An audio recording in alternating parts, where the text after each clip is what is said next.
Quando eu cheguei aqui hoje, eu recebi essa rosa. Fiquei muito feliz. Uma rosa bem bonita. Então eu quero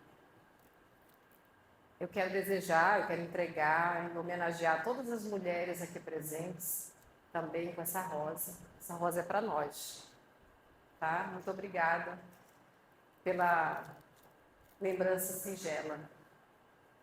Quando eu fui convidada a fazer essa palestra, me deram me ofereceram esse desafio, né? De falar sobre mulheres extraordinárias que marcaram a humanidade. Eu confesso para vocês que eu me propus esse desafio porque esse tema, falar sobre mulheres, para mim é muito caro, muito importante. Eu me sinto uma representante aguerrida de nós mulheres. Nossa causa, ela tem uma importância para a sociedade. E é isso que eu proponho hoje, uma reflexão sobre o papel da mulher, considerando, trazendo como base os ensinamentos da doutrina espírita, né? Então, é isso que eu proponho. E aí, então, eu pesquisei, né? Conhecer muitas mulheres, ao longo da nossa história, fizeram um papel maravilhoso, desafiador, corajoso, né? E eu trago aqui alguns nomes, algumas referências. É óbvio que nós não temos condição de falar, de apresentar a bibliografia de cada uma delas, mas eu trago a lembrança e talvez até o conhecimento de algumas que talvez a gente desconheça. Por exemplo, como a Marie Curie, acho que é assim que pronuncia, é um nome francês. Ela foi uma física, foi a primeira mulher na história da humanidade a ganhar o Nobel pelo seu trabalho. Ela descobriu a radioatividade. Por exemplo, no trabalho dela, a gente hoje utiliza o raio-x. Se não fosse o trabalho dela, talvez a gente não tivesse essa possibilidade hoje, ou talvez teria com a descoberta de outra pessoa, mas o fato é que ela, entre outras coisas, ela conseguiu trazer para a humanidade esse legado. Ela ganhou 2 Nobéis, de Química e de Física. Eu trago também, por exemplo, Maria Quitéria, Joana Angélica e Maria Felipa, que são 3 mulheres que viveram no século XVIII e que fizeram um papel importantíssimo lutando contra os portugueses a favor da independência da Bahia. E trago aqui uma curiosidade, que Joana Angélica, ela é a nossa querida Joana de Ângeles. Para quem não conhece, Joana de Ângeles é o espírito que acompanha Divaldo Franco e que a gente tem inúmeras obras. Inclusive, essa foi uma das vivências de Joana de Ângeles. Ela morreu defendendo o convento que ela residia há mais de 40 anos. Ela era a responsável por aquele convento e ela morreu sendo vítima da baioneta de um dos portugueses que tentaram invadir aquele local para atacar as freiras que viviam ali. Eu trago, por exemplo, Malala. A Malala é uma moça dos nossos tempos que foi vítima do Talibã. Ela recebeu um tiro na cabeça porque ela, no início, em 2012, quando ela era apenas uma adolescente, ela reivindicava o direito de estudar, ela reivindicava o direito à educação. Então, ela lutava por ela e por todas as mulheres naquela região que até hoje vivem a limitação de não poder estudar como que desejam, aonde desejam, né? E por aí vai. Eu tenho uma lista imensa. É claro que eu não vou poder citar todas aqui, mas nós temos inúmeras mulheres, Marias, Joanas, Paulas, Jaquelines, Ivanildes, muitas mulheres, as nossas mães, as nossas irmãs, as nossas esposas, as nossas companheiras, as pessoas que fazem sentido na nossa vida e que nos deram a vida. E que só para parar para pensar sobre isso já seria o suficiente para sermos gratos a tudo isso. Esse é um dos papéis do nosso legado, a vida, trazer a vida. E a gente sabe que trazer a vida é só um ponto, é tudo mais que isso acompanha, a ternura, o amor, o carinho. Quem aqui que não teve a oportunidade de ter uma mãe ao seu lado, que até hoje, porventura, não possa sofrer lembrando disso. E também sabe que quem tem uma mãe ao seu lado, sabe a importância e o valor que isso tem na sua existência, na nossa história. Então, nós temos mulheres extraordinárias em todo lugar, em todo plano. É por isso que eu fico tão feliz de falar sobre isso. Porque é extremamente importante a gente trazer essas questões aqui. Ontem, 8 de março, nós estávamos falando do Dia Internacional da Mulher.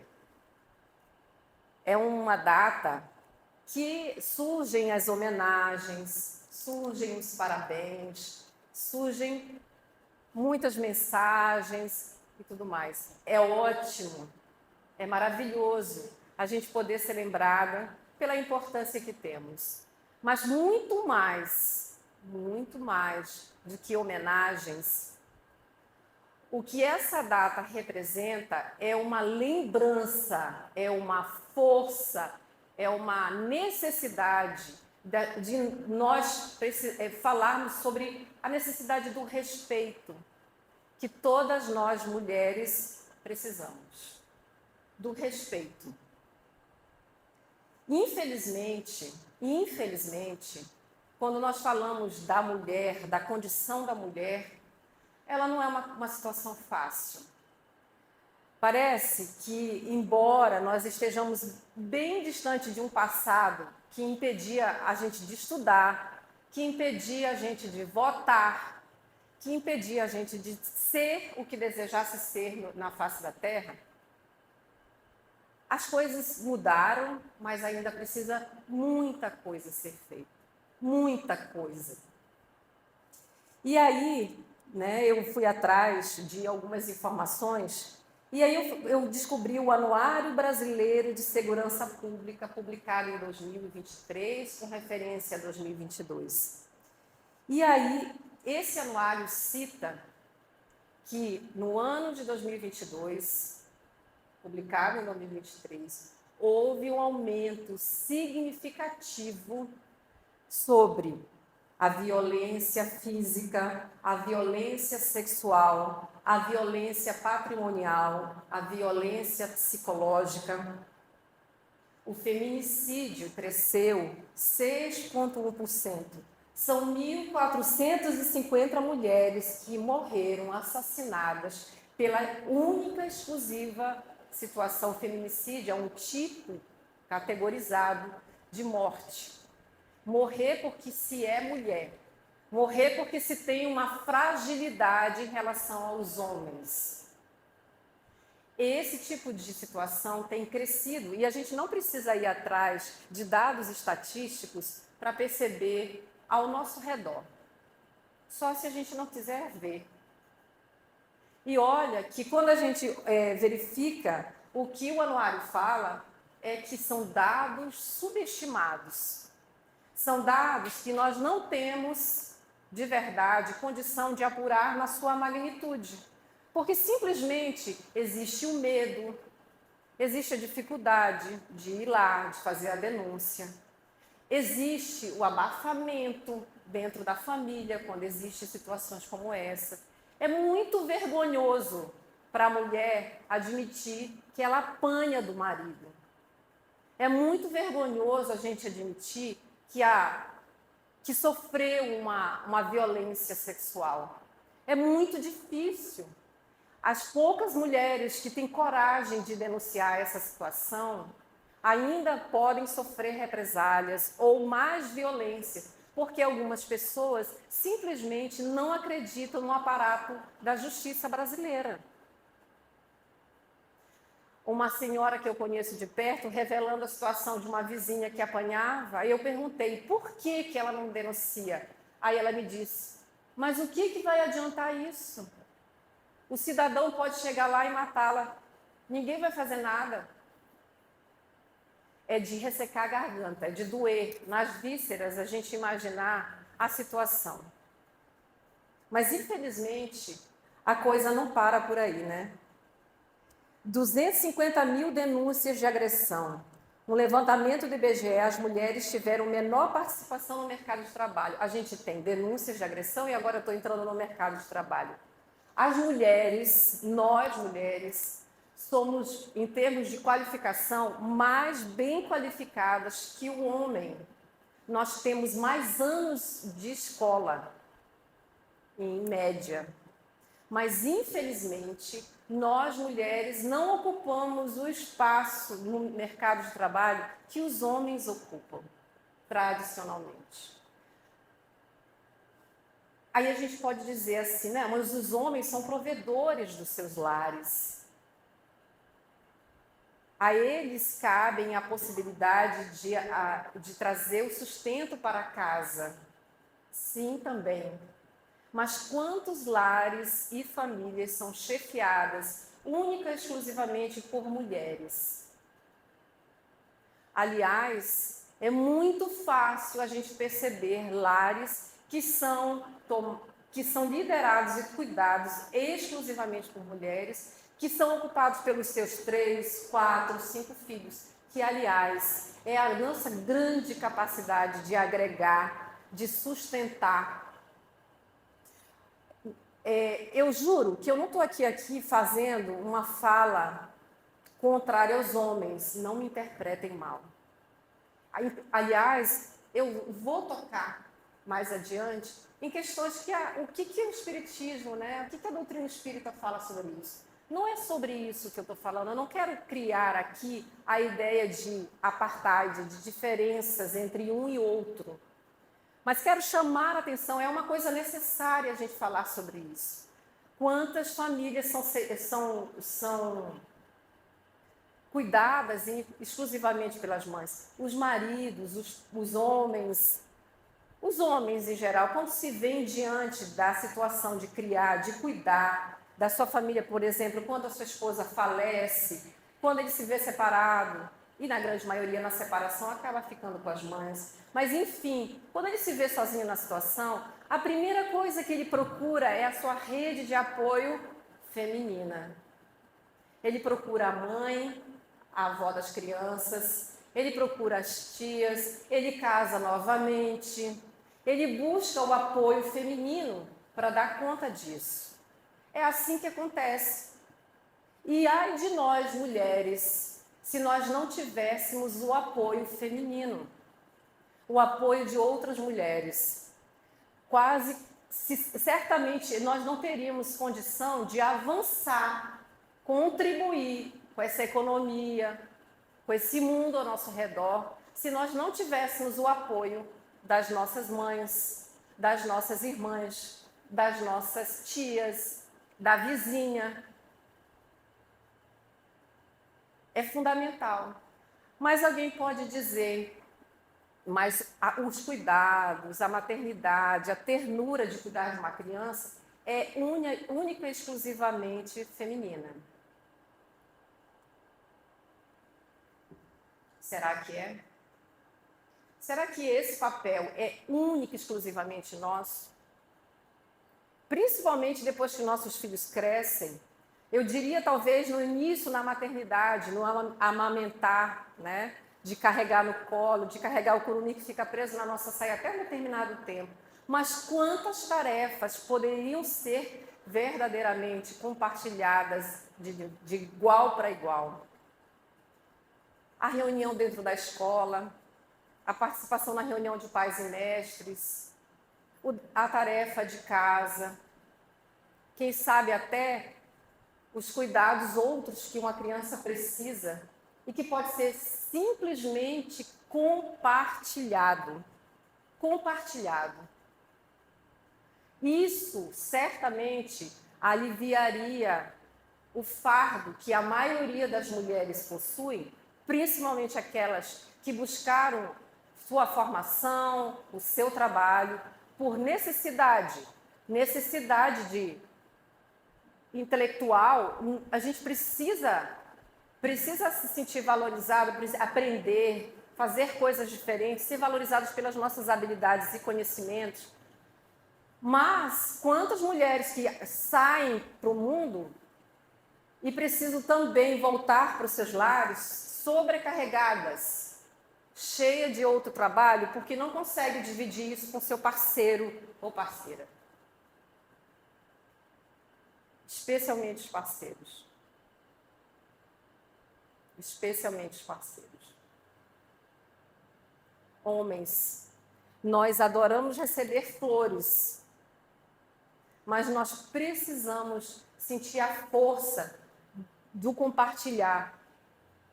A gente precisa aprender que o outro vale tanto quanto eu valho. O que eu não desejo para mim, eu não posso pedir para o outro.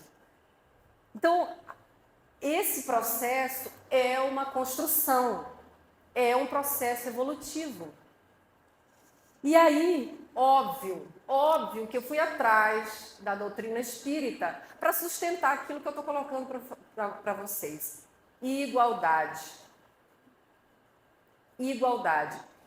Olha só, a gente já está numa fase, alguns talvez ainda um pouco mais atrás, mas a gente já está numa fase que a gente acha absurdo pensar que uma pessoa valha mais porque tem uma cor diferente da outra. É absurdo a gente pensar que alguém valha mais porque tem uma cor diferente da minha. Infelizmente, isso não existe. Isso está na nossa sociedade. Também a gente não pode admitir que só porque é uma mulher ela mereça menos. Aí Kardec, lá no século XIX, fez a seguinte pergunta para os espíritos. Isso no Livro dos Espíritos, na Lei de Igualdade. São iguais perante Deus o homem e a mulher e têm os mesmos direitos? Eu vou ler calmamente para a gente desfrutar de cada palavra. Não outorgou a resposta dos espíritos. Não outorgou Deus a ambos a inteligência do bem e do mal e a faculdade de progredir? Os espíritos responderam com uma pergunta. Mas Deus não fez todo mundo igual, com as mesmas capacidades, inteligências e capacidade de progredir? Então a resposta é simples. Sim, os homens e as mulheres têm os mesmos direitos. Ele vai mais além. Vamos lá, na questão 817 em diante. Eu pulei umas questões para a gente poder desenvolver a nossa conversa aqui. Questão 819. Com que fim mais fraca fisicamente do que o homem é a mulher? Ele pergunta, né? Porque, óbvio, as nossas condições fisiológicas, as nossas condições anatômicas são diferentes do homem. Nossas condições são diferentes. E ele pergunta, essas condições, né? Por que Deus fez assim? E aí os espíritos respondem, para lhe determinar funções especiais. Ao homem, por ser o mais forte, os trabalhos rudes, e à mulher os trabalhos leves, e a ambos o dever de se ajudarem mutuamente a suportar as provas de uma vida cheia de amargor. E aí, o que seria trabalho rude? O que seria trabalho leve? Eu só posso entender uma questão. De verdade, eu não tenho a força para suportar alguns pesos. Nem a Paula, nem Ivanilde. Nós não temos determinadas possibilidades, mas que a gente compensa com o nosso companheiro, nosso amigo, nosso pai, nosso irmão e vice-versa. As habilidades que possuímos também colaboram com eles. Então, nós nos complementamos dessa maneira. Nós nos ajudamos mutuamente. Mais adiante. A fraqueza física, Kardec foi insistente nisso, eu fiquei até incomodada. A fraqueza física da mulher não coloca naturalmente sobre a dependência do homem? Mais uma vez ele faz uma questão, ele traz a seguinte situação: Deus a uns deu a força para protegerem o fraco e não para o escravizarem. Então, homens mais fortes fisicamente têm o dever de proteger as mulheres, sim. Mas a gente pode ampliar isso em todos os segmentos. Qual é a sua fortaleza, Paula? A sua fortaleza, ela serve para proteger quem tem mais fraco alguma coisa. O que eu tenho de mais forte? Essa minha fortaleza serve para proteger quem tem mais fraco alguma coisa. Nosso papel enquanto espíritos nessa humanidade é proteger os mais fracos, é sustentar quem está mais fraco. Nós temos que nos olhar para além dessa matéria, para além dessa questão física. Mas a gente vai mais além. Sendo iguais perante a lei, ele já começou a se convencer, né? A lei de Deus, devem os homens ser iguais também perante as leis humanas? Ele ainda pergunta. Então vamos lá, né? O primeiro princípio de justiça é este: não façais aos outros o que não quererias que vos fizessem.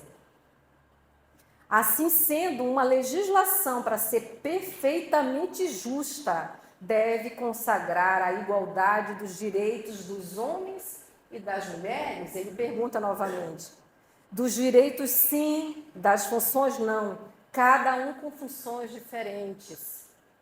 Veja, nós estamos num processo de evolução. Quantas leis nós vamos criando para normatizar, legalizar as coisas? Se nós entendermos que as leis, para representar o que está posto na lei divina, as leis devem ser justas. Mas, por incrível que pareça, há bem pouco tempo atrás, no século passado, nós não tínhamos o direito de votar. Não tínhamos o direito de votar, não tínhamos o direito de eleger os nossos representantes. Aliás, representantes, meu caro esposo me trouxe uma notícia que no Brasil pouquíssimas mulheres representam como prefeito as suas cidades. Dá para contar nos dedos das mãos. Sendo nós, mulheres, a maioria no cenário brasileiro, como eleitoras. Então, por que será que ainda temos dificuldade de eleger mulheres para fazer a nossa representação? Será que, não desmerecendo os homens, pelo amor de Deus, os homens entendem tudo que nós necessitamos? Por que a gente não confia tanto? O que faz essa estrutura pensar que uma mulher não tenha condição de representar um grupo? E não, ela não vai representar um grupo. Ela vai representar a sociedade, a família. Porque, olha, quando se fala de família, não tem pessoa que represente melhor o seu mundo, o seu universo do que uma mulher. E aí, para arrematar, né, que eu achei maravilhoso, questão 822. Sendo iguais perante a lei de Deus, né? Desculpa, ele já fez essa pergunta, ele continua assim, ó. Dos direitos, a lei humana para ser a equitativa, equidade. Equidade é você considerar as diferenças. Você não pode permitir que todo mundo saia do mesmo nível se algumas pessoas têm extremas dificuldades. É para isso que existem, por exemplo, leis para pessoas com deficiência, porque as pessoas com deficiência naturalmente não têm condição de disputar um cargo, por exemplo, por N fatores que não cabem aqui, porque tem uma dificuldade. Como é que eu vou fazer uma prova igual para uma pessoa que é cega e uma pessoa ouvinte, ou uma pessoa com visão? Eu preciso considerar as diferenças. Isso é equidade. Então, Kardec coloca, Kardec não, os espíritos dizem,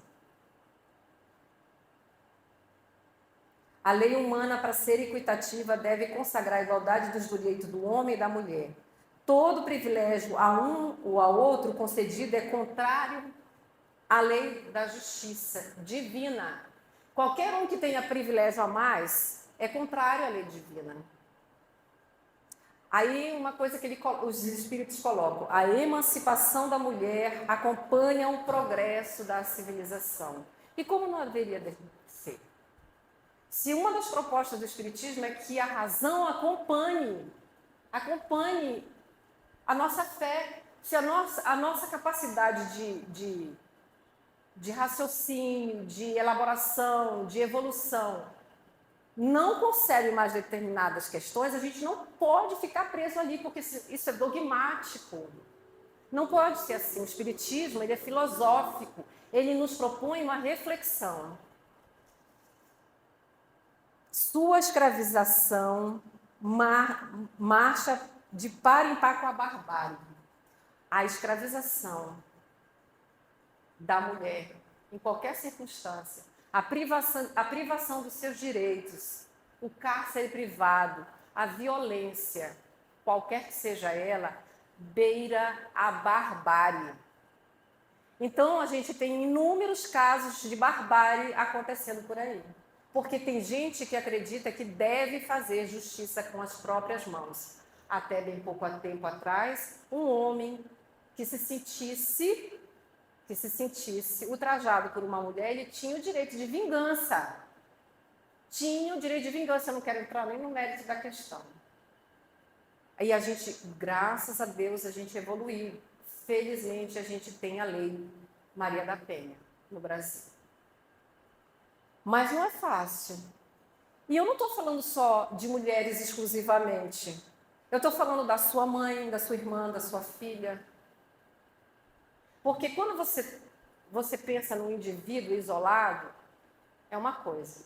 Quando você pensa no indivíduo conectado com tudo e com todos, uma família, uma pessoa que está conectada com seus filhos e com a sociedade em que ela vive, ela bem, todos ao redor estão bem.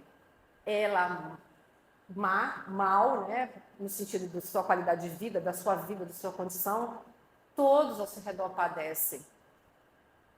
Um filho, um rapaz, um menino que foi privado da existência de sua mãe porque ela foi agredida até morrer, essa criança, ela vai sofrer as consequências disso.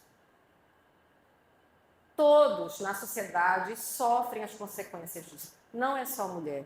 Então, essa situação, essa estrutura que mantém ainda muita coisa ruim, ela não atinge só as mulheres, ela atinge a sociedade como um todo. Visto, os espíritos seguem, que os espíritos podem encarnar num e noutro corpo, né? Sob esse aspecto, nenhuma diferença há entre eles. Eu vou voltar aqui, desculpa, um detalhe. O sexo, além disso, só existe na organização física, visto que os espíritos podem encarnar num e noutro, sob esse aspecto, nenhuma diferença há entre eles e devem, por conseguinte, gozar dos mesmos direitos. Então, nós, espíritos eternos, que estamos num processo evolutivo, nós não somos um corpo, nós somos espíritos, nós estagiamos momentaneamente em um corpo. Aquele corpo é instrumento de aprendizado. Então, ora estaremos num corpo masculino, ora estaremos num corpo feminino. Então, nós colheremos todas as coisas que plantarmos, que fizermos. E aí, no corpo feminino, provavelmente, temos alguma coisa a aprender, assim também como os homens, as pessoas com o corpo masculino. Mas o que interessa nisso tudo, de verdade, é que nós possamos olhar as pessoas para além da aparência física, que nós possamos olhar o ser na sua integridade espiritual.